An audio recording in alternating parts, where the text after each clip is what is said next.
You're watching Public Affairs. Berkowitz is my name, and politics is our game. And we will be doing politics this evening because we have as our guest State Representative Susana Mendoza, who was here a while ago, back in 2001, here being on Public Affairs. That was her freshman year, and so had a little distance in getting her back. We're happy that she's here. She is now in her 9th year, starting her 9th year as a state rep. And so she knows politics, she knows public policy. She's been very involved in other races as well as her race. So it's clear, she knows politics, she knows public policy, and we'll be talking about events and issues that are important not just to her district, not just important to Chicago. So if you're watching this downstate, or you're watching it in Rockford or in Aurora or in the suburbs, stay tuned, because we'll be talking about issues of interest to you, whether it's state spending, whether it's state taxes, whether it's education or healthcare or Roland Burris or Rod Blagojevich. All of that's in the news.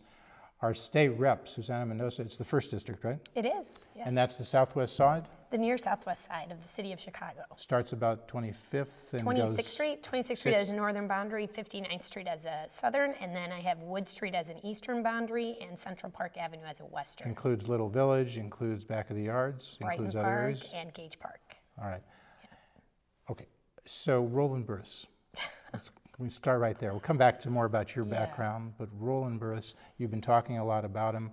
Why is he there? Is he the best Democrat to be the U.S. Senator, a U.S. Senator from Illinois?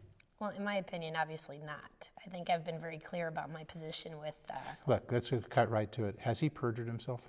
I don't know that he's perjured himself, but I don't think that should be the bar that we set to allow you to be a U.S. Senator. What's the bar? And that you should have honesty and integrity, be forthright, and meet the obligations that we would expect of a person in that high of a stature.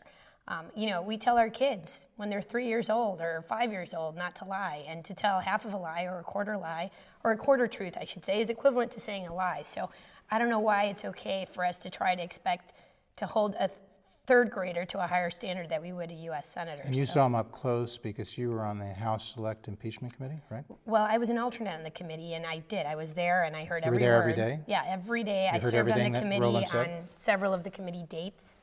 I heard everything that the senator said, and he had a very clear charge that day, which was to come to the committee, be honest, be forthright, and tell us everything he knew about what was. As the saying goes, tell the truth, the whole truth, and nothing but the truth. That's correct. The whole truth is a part of that. Did he tell the whole truth? Absolutely not. What did he say? What did he leave out? What did he leave out? Well, he left out all the conversations that he had with the 5 individuals that he spoke with from the governor's team, and as well as his agreement to go ahead and try to raise some money for the governor on a fundraiser, and he cleared that up with the later affidavit. Actually, not even in the affidavit, but later. That was like story number 4, I think, that the fundraising stuff seeped out in Peoria, right? The fundraising stuff didn't come in the affidavit, but it came after the affidavit. Right, exactly. So, I mean, the story continues to change, and that's unacceptable. I mean, It may not be perjury. I'm not saying that it's not. I'm not saying that it is yet. I think you need 3 categoricals to determine perjury. I think he clearly qualifies for 2 of those, but maybe once this investigation goes on, I think the closest that, in my mind, he came to perjury isn't even so much on the first question that he was asked about from Representative Durkin, but more so on the second follow-up question, which was with Representative Tracy, where she reiterated that, the previous people that you had been asked about, was there anyone besides Lon Monk that you spoke to? And he said, I do not recall. He doesn't recall. I can't imagine that he does not recall. And then later on, he recalled a few. He recalled Robert Blagojevich, the brother of Rod Blagojevich, I think he chose not to tell us. And I think that that's a lie, and I think that should be investigated. So I stand with that statement. All right. And what would you have people do at this point? What should the Democratic Party do if you were running things, either in Illinois or nationally? What should they do about Rod Blagojevich right now? We're taping the show. Excuse me. We're about Roland Burris. We already did. Yeah, he's old news. But we're taping the show on March 8th, 2009. People will see it at different times in the next few weeks. So, as of March 8th, what should the Democratic Party in Illinois be doing about Roland Burris? Well, I don't know that there's much more we can do. I mean, that very first day, came out and asked for his resignation from the very get-go. Very first day of being? Of when this whole thing happened. When we found out that his testimony was not complete. Exactly. And even prior to that, when he first took the appointment, I had urged for him not to take the appointment, to take it back, basically give it back, because it was so completely wrong in my mind for anybody in Illinois to have accepted a tainted appointment. Which was what Congressman Danny Davis turned down, Rob Blagojevich, right? Exactly. And you're Congressman saying Danny Davis did the right thing. And that's all it takes, is doing the right thing. It shouldn't be that hard. It should not be that hard to do the right thing. this is what they taught you. You grew up in your first years very in Chicago simple. when you were growing up. Yes. Mexican immigrants were your parents. Exactly. You moved out to, where'd you move out in the suburbs? To Woodridge, and Woodridge. when I was 8, and then to Bolingbrook when I was 11. And you learned at 8 and at 11 and before and after, what did you learn? To do the right thing. Yeah, and that's, Yes. so if you were there and you were asked those questions and you had, even though you wouldn't have taken that appointment apparently, Right. but if you had and they asked you, you wouldn't say you don't recall. You'd remember about speaking with Robert Blagojevich, remember about speaking with John others. Harris. John Harris, the chief of staff. Who was arrested along with the governor? Yes. Chief I think of staff for Rob I don't Blagojevich. think you just conveniently forget that information. It's not the kind of thing you don't recall. No, and I don't think you should have to be grilled by legal people on the committee, whether they're state representatives who are not attorneys or state representatives who are attorneys. You shouldn't have to wait for somebody to ask you a very specific question. We don't know the answer. That's why we're asking you to just be honest and forthright. And he chose not to be. So And even more because he was not on trial. he at one point was Attorney General of the state of Illinois. Yes. So more than just being a lawyer, he was the top law enforcement officer for the state of Illinois. So he, more than any other, would be held to perhaps a higher standard. Of course. I mean, he's a former Attorney General of the state of Illinois. If anyone should know what it means to tell the truth, the whole truth, and nothing but the truth. And let's reiterate this, under oath, it's him. So Now- he should be held to a higher standard. African Americans are saying somehow this is harsh. People are using a double standard. Aldrina Fredrina Lyle has come out and said people should be going ahead and supporting Burris, right? Bobby Rush, Congressman Bobby Rush, from the outset, supporting Roland Burris. I assume he's still a supporter. What do you say to the African American community when they say, Susana Mendoza, you're a minority, they're a minority. Are you being understanding of the situation here? Is that what they're telling you? Are you hearing something like that? I think it's, I mean, do you hear that from your African American critics? I don't hear it from African American constituents of mine. Not constituents, but do you No, hear it from I do political hear it from some critics and from some politicians. But frankly, I mean, I take offense to that as a Hispanic, because I think if it wasn't Mr. Burris and it was Mr. Martinez doing the exact same thing, I would be saying the exact same thing, that this is unacceptable and it's not right. And we shouldn't be supporting people who make a conscious decision to go before our committee and omit the truth. So, you know, some people can say he just didn't recall everything. Well, I call that a lie of omission, and I think most people, honestly, would call that a lie of omission, and it's not okay to do. I also think that, you know, making this into a race issue is not productive in any way, shape, or form. And, you know, we went after Rod Blagojevich with the same zeal. The last time I checked, he's white. It's not about race. This is about no, absolutely not. It's about public corruption and about lying. Doing right and doing wrong, and going after the people who do wrong. All right. Should the Speaker of the House, Mike Madigan, your leader, Democrat, chairman of the Illinois Democratic Party, should he be pushing for a special election? If he wanted a special election, we'd have one. His daughter, Lisa Madigan, as Attorney General, has given the opinion that Roland is there as a temporary appointment, and the legislature can schedule a special election whether he resigns or withdraws or not, right?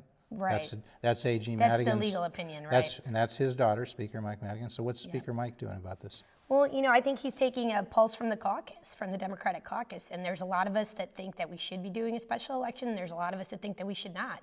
I used to think, when this first happened, before any of these appointments were made, representing the district that I do, which is a poor district, that I was not going to be able to go back to my district and explain to them why it was okay to spend $50 million on a special election when hopefully Lieutenant Governor Quinn would become governor and could just make the appointment. So on the financial side, that was honestly where my heart was with that. After this appointment happened, which was, I should never say that I'm still shocked by things that happen in Illinois, but honestly, that did shock me, and I learned my lesson. So at that point, then I thought we really should be having a special election and letting people, you know, you can't put a price on the integrity of that process. But now, you know, I can't tell you that I'm solidly one way or the other. I just came out of this 5th congressional race where it's a special election, 14% voter turnout for all the money that is spent on an election like that. It also, it makes you wonder, like, is a special election the best choice? So even if, though, we were to proceed with a special election at this point, by the time the legislature approves it and we're able to vote on something like that, it's almost 2010. So at this point, I'm not sure if that's the best idea. If this were the beginning of his term, of a 6-year term, I would adamantly be for a special election. But being that the special election might take place a month or two apart from the general election, I don't know that it makes much sense at this point. Well, we could do it. The primary's not till February of 2010. If you wanted to, we're in March, you could have a special election done, don't you think, by, if not June, July of this year? We could have it. I don't know. That's quick. Still up in the air. I mean, that's kind of the schedule that Franks has, Franks. That's what he's I think it's thinking? about a 4-month schedule, yeah, so we could have it done by then. So, we'd have to see. I mean, I can tell you right now, I would be leaning towards supporting a special election if that's the case then. All right. And the Senate, of course, which you can't control, but the U.S. Senate has an ethics committee. They could be investigating. Well, but Barack they Obama is should be president. investigating. But Barack Obama is president of the United States, certainly leader of the Democratic Party nationally, de facto leader in Illinois. If Obama wants Burris out, he could communicate that. Wouldn't Burris be gone then? I guess. Would Burris say no to Barack Obama? I think Burris has said no to everybody. To the president of the United States? Would he say no? I believe he would say no. Yes, I do. So maybe it's beyond Barack Obama's Rob control? Blagojevich would not say, if Jesus came off the cross and asked him to resign, he wouldn't have done it. So not to bring the good Lord into this, but I think it's about doing right and wrong. And people who are committed to not doing the right thing, they don't care who's asking them to do the right thing. It's beyond that. There's no shame involved at this point. Well, does Burris run again for... Does he run for re-election, do you think? He can. This is America. Do you think he will? He could. I don't think he'd win. Alexi Giannoulias has said he's got an exploratory committee. Yes. Would Giannoulias be favored? He's the state treasurer. I think he's a great candidate. If it were between Giannoulias and Burris, you'd support Giannoulias? Oh, absolutely. Without a doubt. In a heartbeat. I would support Giannoulias, and I would not support Roland Burris, period. I don't care who the other candidate is. But in this case, you're giving me an option of a fantastic candidate. So yes, I think Giannoulias should very seriously consider running for that position. Jan Schakowsky, would you support her? She's great too. I love Jan Schakowsky, so that's a tough call. But yeah, I think, Giannoulias, if you look at the big picture here, you're having me pick one of the two, right? Giannoulias has a great experience working already from the treasurer's side, right, with the legislature, as well as he has a very close relationship with the president, which I think is a good idea. If you're sending a senator over to represent us, it would be nice to have two people. We'd have two senators that are very closely aligned with President Obama. I think that's a good thing for Illinois. But I also think Jan Schakowsky's great. So Bill Daley, he might run for Senate. Would you support Bill? I think Mr. Daley's he would be a great candidate too. I think he'd have a tougher time though downstate running with the Daley name. In Chicago, it's too much Daley. It's great, but on a statewide ticket, I don't know. I think he might have a tough time, but. Would you expect in a Senate race there might be an African American get into that race or not? Why not? I think there should be that choice. Who would you think? I don't know. I don't know who would do it. I mean, Danny I would love Davis? Jesse White, but I don't think that he'd do it. But he would be great. Danny Jesse Davis. Jackson Jr.? Yeah, Danny Davis Danny or Jesse Davis Jackson or Jr.? Jesse Jackson. The only thing about that is that they'd have to give up their seat because they run every 2 years. So, I mean, that's a big consideration to take. I mean, unless if you know that you can win, those are, good public servants that. Is there an Hispanic who you think might run for the U.S. Senate? For U.S. Senate? I don't know. I haven't heard any rumblings. Over on the gubernatorial side, Pat Quinn's now the governor. Mm-hmm. Lisa Madigan, people think she will surely challenge Pat Quinn. What do you think? I think Lisa would be a great governor. She would be. But do you think she will get in the race? I don't know. That's entirely up to her. But, I mean, a lot of people think she will. A lot of people think she should. So again, Bill Daley's name comes up. He's mine. For governor as well? For governor as well. They're all good candidates. That's a good thing about this. I mean, it was almost like with the 5th Congressional. You had a lot of great candidates to choose from. I think for the governor's office, we're going to have a lot of good candidates to choose from. And for that Senate seat, there are going to be a lot of great candidates to choose from. So you're supporting, you did support Sarah Feigenholtz. I did. 5th. I did. Mike Quigley, Cook County Commissioner 1, you're happy with that? Oh, yeah. I mean, I would have preferred, of course, Sarah. That was who I was supporting. But I'm thrilled that Mike Quigley got it and that he's going to be the next congressman. Okay. So let's get over the substantive stuff here. As a state representative, people are saying there's a $4 to $10 billion deficit, annual deficit. Do you think that's right? You've been there now 9 years, or in your 9th year, you probably have a pretty good idea. What's the state deficit? I think it's around $9.5 to $10 billion. I do. I think it's on the higher end. And we'll find out just exactly what that situation is on the 18th of March when Governor Quinn is going to do the state of the budget. And, he had to move that back a month because when he took over the governor's spot. There was no help with the transition. We had no idea where we stood fiscally. And, we don't have much good news to say in that regard. Well, by the time people see this show in the suburbs even, it'll be post that speech by Pat Quinn, which is March 18th. So they'll be seeing it in the suburbs the week of the 23rd. They'll be seeing it in the other areas at the end of the month. Make a prediction. What are we going to hear from Pat Quinn about taxes? What are you going to hear about spending and about the deficit? Well, I think that we're going to be looking at around $9.5 billion in terms of the deficit. I think Pat Quinn is going to have to talk about possible revenue enhancements, and that means increases in taxes. I don't know what those will be. I have no idea what he's going to offer. What would you recommend? What would you recommend? Let's just making it easy. You don't have to predict. I don't know. Say you were talking to Pat right now, and you're telling him what he should be saying on the 18th. What would you tell him to say about spending and taxes? I tell him that we're going to have to rein in spending. We're going to have to look at areas in which we're going to have to make some cuts. And we're going to have to put out some feelers there on different type of revenue enhancements, which are tax increases. What would you support? Would you support an income tax increase? I would look at supporting an income tax increase, maybe something that's more on the progressive side. So what does that mean? Right now, it's a flat proportional tax, 3%. Something that we would spare the lower income brackets from this massive hit. I mean, right now already you're seeing disproportionate. Is it constitutional in Illinois to have a progressive tax? If you did a progressive tax per se, you would have to do a constitutional amendment. So you can't just do a progressive tax. But you could exempt low-income people. You could do stuff like that, yeah. So you could incorporate some progressive elements into a tax increase. But what about I think that people are talking about a gas tax increase as well. Motor fuel tax, I think. What is it John Cullerton's mentioning today as we're taping? I think he says it hasn't changed in 19 years. Exactly. And 19 cents is the amount that people pay per gallon, I believe, for the motor fuel tax. So it's almost 20 years. That's the Illinois tax.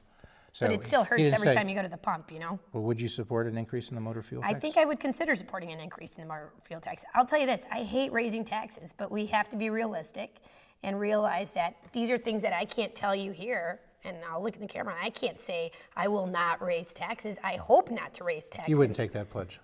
I can't take that pledge. It would be irresponsible to do so.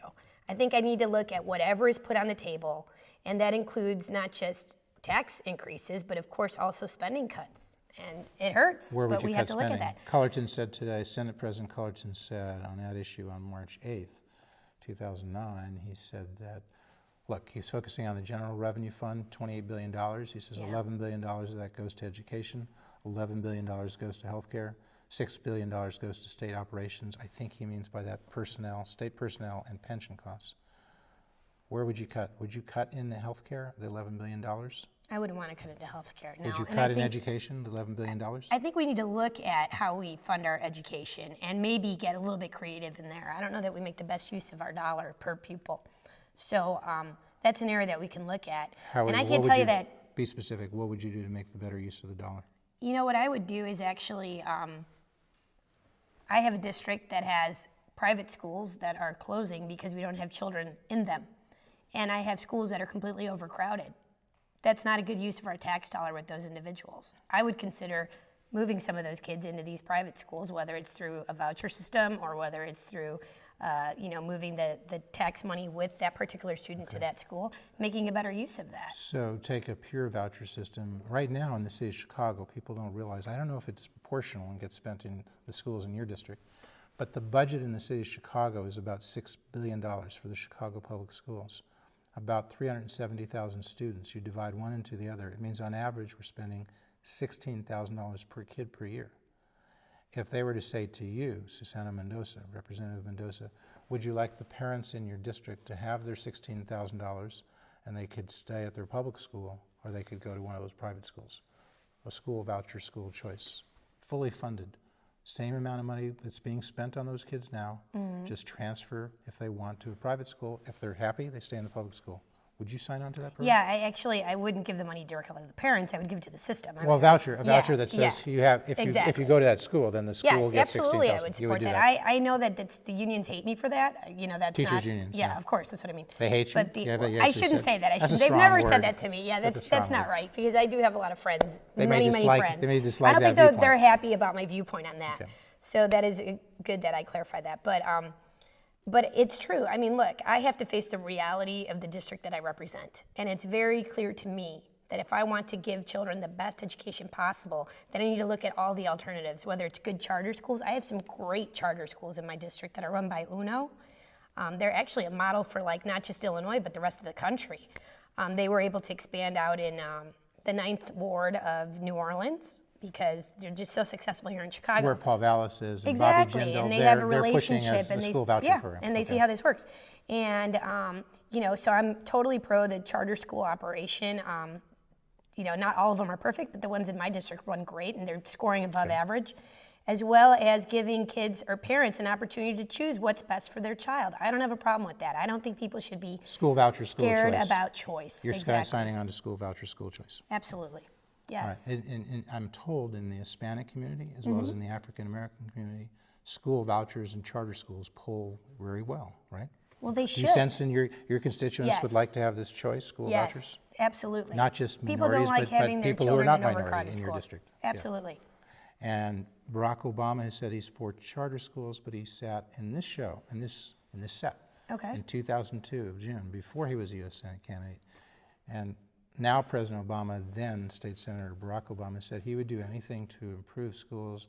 And I said, even school voucher, school choice. And he said, well, I would look at it, and I would look at the research and so forth, and I would do anything. So almost a yes. But then in 2003, when he was a U.S. Senate candidate, he said he's for charter schools and not school vouchers. Yeah. Do you think if you had a chance to talk to President Obama now, you'd say perhaps he ought to reconsider, and you, representing your district, you would like to see him encourage Illinois to give school voucher, school choice, at least in Chicago in your district? Oh, would you tell without a Barack doubt. Obama that if he were here right now? Yeah, and if he were here and we were talking about this, absolutely. Why would I change my So position why do on you this? suppose that Barack changed that? Was it just the teachers I unions, don't you know. think? I have no idea. You'd have to ask Yeah, him. okay. I'm You're not gonna going to speculate on that. Yeah. All right, so Juan Andrade, we heard him, I heard him Yes. speak at ABC. You know Juan Andrade? Of I think course. it was the U.S. Leadership Institute he's president of? Yes. Something like that.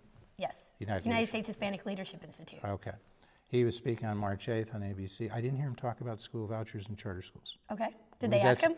I don't know that. I doubt that they did. He talked about education. He talked about things to do. But shouldn't Juan Andrade be out there pushing this, not waiting to be asked? Isn't that something that would be important to the Hispanic community? I don't know that we have made that into an issue as a Hispanic community. But should you? Should you? I guess that's a good question. I mean, maybe it's something we should be looking at. Yeah, I haven't polled the rest of my colleagues on that. It hasn't been a Hispanic issue. I think it goes well beyond being a Hispanic issue. I think it's an issue of giving children, whatever nationality they are, wherever they come from, whatever part of the state they live in, an opportunity to have the best education they can have. And that doesn't just apply to Hispanics. Well, it's not Hispanics, not No. African Americans, but it is true that perhaps low-income areas are disproportionately, not because of inability, but because of maybe where they started. Low-income Sure. areas are disproportionately minority, African American, Hispanic, and the schools in those areas are disproportionately, or the schools that don't perform are disproportionately in low-income areas. Sure. So for that reason, it might be that minorities would be more focused on school vouchers. Yeah. I may think, and others may agree, that Winnetka, where we tape in Skokie, could benefit from school choice. Yeah. But I think even more so where areas where schools are not performing, kids are not learning how to read. That's a really good point because if anything, we should be looking at it from a perspective of maybe even doing it as a pilot. Because I know there have Right. been attempts to do this as a statewide effort, and it always gets crushed, But I mean, If really, you could do it in a if you could certain do it area, in certain certain areas, areas. yeah, areas that are disproportionately affected by overcrowding. Might be more politically And, saleable. yeah. So you I might mean, go 'cause back to the legislature on this and That's a maybe really good propose idea. a pilot? Yeah, maybe Yeah. like in some of these Hispanic or African American communities that are open to it and amenable, I don't see why we shouldn't be allowed to try to do at least what's best for our kids. The Republicans, I think, tried it when they had control of the House, before you were there Okay. in 95, 96. As people say, for the last 3 decades, Speaker Mike Madigan took a coffee break and then 2 years off when he wasn't Speaker. Yeah. And they tried that, I think. I don't He know how never they takes get a far. break. Well, No he doesn't. breaks. Well, No breaks with Speaker he Madigan. was not Speaker for 2 years of the last 3. But my point is, they tried it, I didn't come off. Maybe the Democrats could try it. I heard a long time ago. You know who tried that? Joe Lyons, I want to say, is a big supporter. Correct me if I'm wrong later, and I'll apologize to Joe if that's not right, but I think that he's a big supporter of school choice. Okay, we'll find out. Yeah, so I'm Well, gonna talk to him and about talk to the Speaker, because I actually heard that the Speaker actually favored vouchers at one point. I haven't heard that talk about it recently. So I'll maybe talk that's to him something to go about back to. Okay, But we need real vouchers, not this $500 credit. No. This needs to be a full transfer. fully Exactly. funded. So when I say $16,000 being spent on the city of Chicago, give you this backpack. We won't take the time to do it because we're running out of time. Put the $16,000 in the backpack. strap the backpack on each of the kids who go to the parents, Yeah. each of the kids that go to Chicago Public Schools, $370,000. If the kid, at the direction of the parent, goes out of the public school to the private school, out goes the kid, out goes the backpack, out goes the $16,000. Not that $500 measly tax credit that people That talk doesn't about. even fix the problem. All that does is give people a $500 tax credit, but no one's going to take their child out of a public school and put him in a private school for a $500 tax credit. Those are people who are already sending their kids to private schools. We've got to go quickly over to employment issues. The economy's hit hard. The national unemployment rate is up to over 8%. Illinois, I don't think it's come out yet, but it'll probably be higher. Illinois seems to have a higher unemployment rate than the national average. What should the state legislature be doing? Because some would say, if you're going to start raising the income tax, you said you might consider that. Would you also consider raising the sales tax? We talked about motor fuel tax, but the general sales tax? Oh boy, I don't know, because I mean, look at Cook County alone. We already have the highest sales tax in the whole So if you raise the country. income tax, that may have the individual income tax. Would you also consider raising the corporate income tax? And would that have deleterious effects on employment and companies coming into Illinois? How concerned are you about Yeah, that? I am concerned because we're already moving towards not being the most business-friendly states. I mean, you know, even as a Democrat, I have to acknowledge that we need to be doing things that incentivize businesses to locate in Illinois and stay in Illinois and create jobs. Part of that's to keep taxes down? Well, yeah, but I mean, more importantly, it's to keep people employed and to be contributing to the tax base. I mean, right now, we don't have enough tax revenue coming in, so we have to look at that. We're going to continue to speak as the credits roll, but I very much want to thank our guest, State Thank Representative you. Susana Thank Mendoza. you. Thank you so Pleasure. much for being candid. She's one of the more candid state reps. Everybody has seen, you've seen speaking very candidly here about Roland Burris. She was doing the same on WTTW, Chicago Public TV, a few weeks ago. So you're not lacking for candor. We appreciate that. Not everybody does that. Thank you. We hope you'll come back sooner this time. Okay, would love to, yes. And of course, she's in the 1st District. That's I the am. southwest side of Chicago. And biotechnology. You're the vice chair of the biotech committee, chair of the International Trade and Commerce Committee. So you are involved in business issues. Your interests Yes. go much broader. Looking ahead, what do you think? Higher office in your future? Well, we'll see. I love my job now, so if in the future there's a possibility, I will certainly entertain it and 4th look at Congressional it. District, if a seat would open up there, you'd be thinking about that?